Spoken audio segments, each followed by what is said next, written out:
I should preface part two of the Anneke Lucas interview by saying that this interview may be triggering. I should also add that the horrors of Anneke's story seem incomprehensible, and I suggest that you read her book, Quest for Love, Memoir of a Child Sex Slave, and decide for yourself if the events that she delineates are reality. I will say that survivors of extreme abuse who have written books describe horrors that correspond to the horrors described by Anneke. I previously had psychologists on my podcast who have counseled survivors of extreme abuse, and their accounts of the abuse endured by their patients also correspond to the abuse described by Anneke.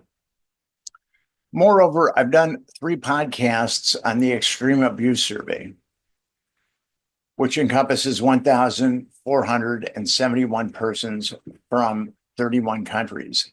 And many of their answers to the survey correspond to the abuse suffered by survivors of extreme abuse who have written books.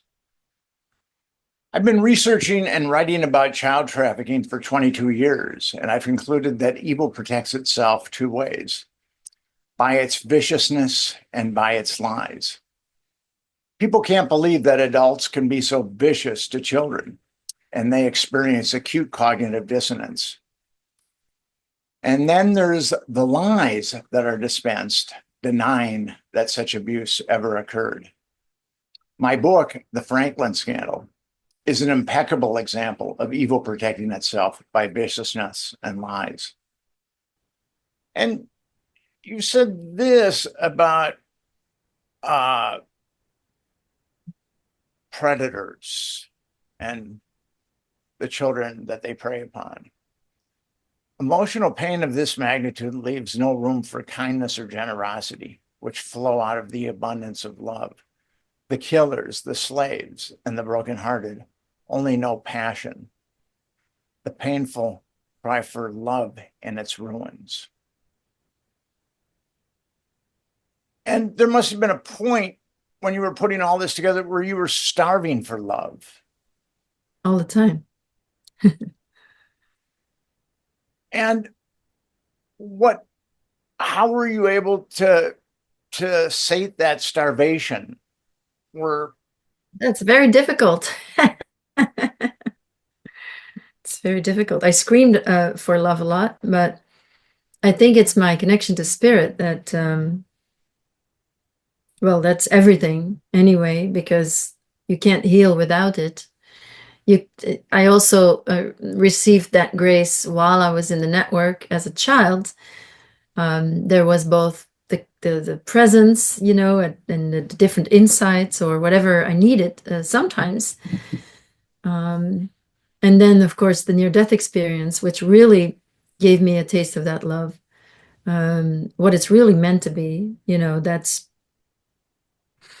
I think the network in general works really hard because, okay, so we have the network are a bunch of people who don't understand love at all and who don't know it. And because they don't know it, they believe it doesn't exist. And or they will laugh at it, they'll think it's naivete or whatever, anything having to do with love and innocence and so forth. So they create a belief system based on, their lack. And well, a lot of survivors did not have, like me, the woman who cared for me and loved me, but they have direct connection to spirit. And that near-death experience really showed me, when you feel that bliss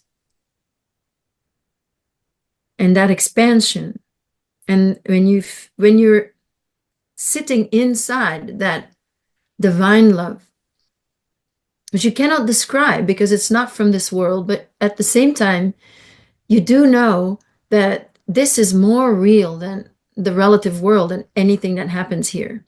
You know that this is a play. This is a play, and there's light and dark. It's a shadow play of light and dark, and we're here. We're playing our roles. But I think the idea is that I think what we all really want is the divine love, and in the network, I was going to be part of, an agenda, the agenda for the people, which was, of course, the pedophile agenda, but also the romance agenda.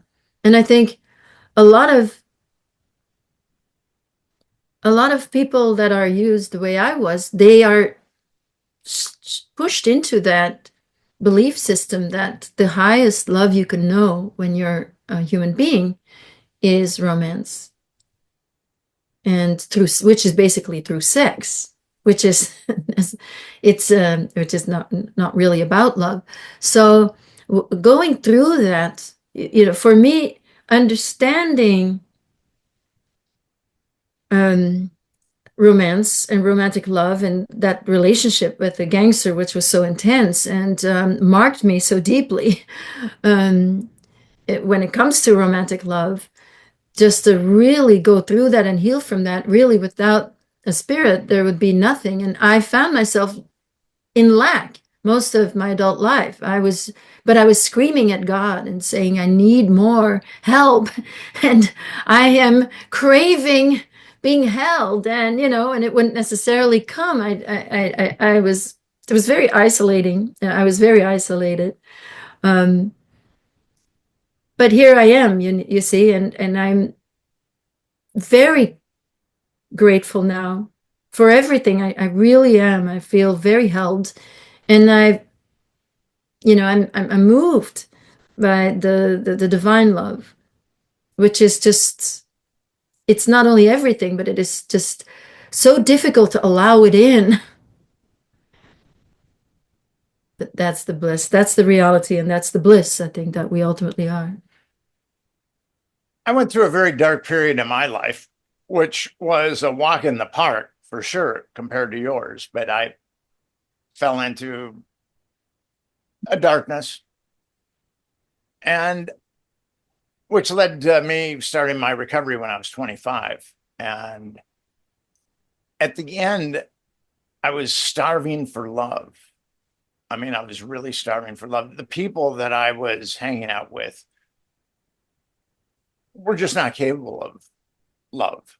And I don't think that at the end of that period of my life, I believe that I had become a spiritual invalid. I was incapable of giving or receiving love. And at the end, it was, I felt so, so famished. And I had to cultivate a relationship with a spiritual relationship. And it was stops and starts. I'd lived with an Indian guru when I was 19, and I'd been in a Sufi group for a while. I'd been in a Zen group. I'd been in a Krishnamurti group. I'd been in a Gurdjieff group. And I'd studied philosophy in college.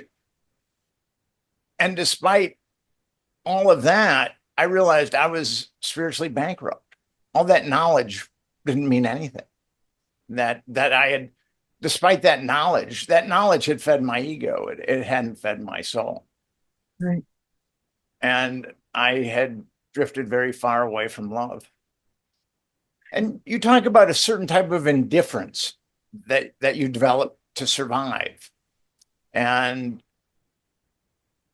this is a quote from your book: my indifference does not equal equanimity, but rather numbs anger and many other overwhelming negative emotions I could not possibly let myself feel.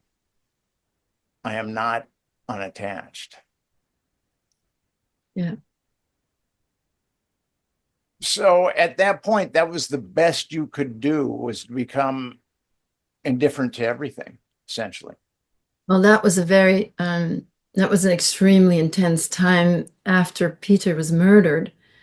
And so I was dealing with that incredible loss and all the guilt from the way we parted on top of it. Just really couldn't handle. And of course, the man who murdered him was my only thread to life. So I was clearly not unattached, but I didn't know what else to do, but to go completely numb. And I guess then he would come and sort of like domestic violence, you have nowhere to go but completely freeze and go numb. And then he would come and need to feel loved again. And then by that time, it was only through violence that he could make me go back to that place where I loved him, or where I expressed love to him, or where I felt that I loved him. And this is what you wrote. You went through various types of tortures, and this is what you wrote. I don't know if I will continue to exist in some form or just be wiped out. I don't know anything anymore. I don't feel ready to die.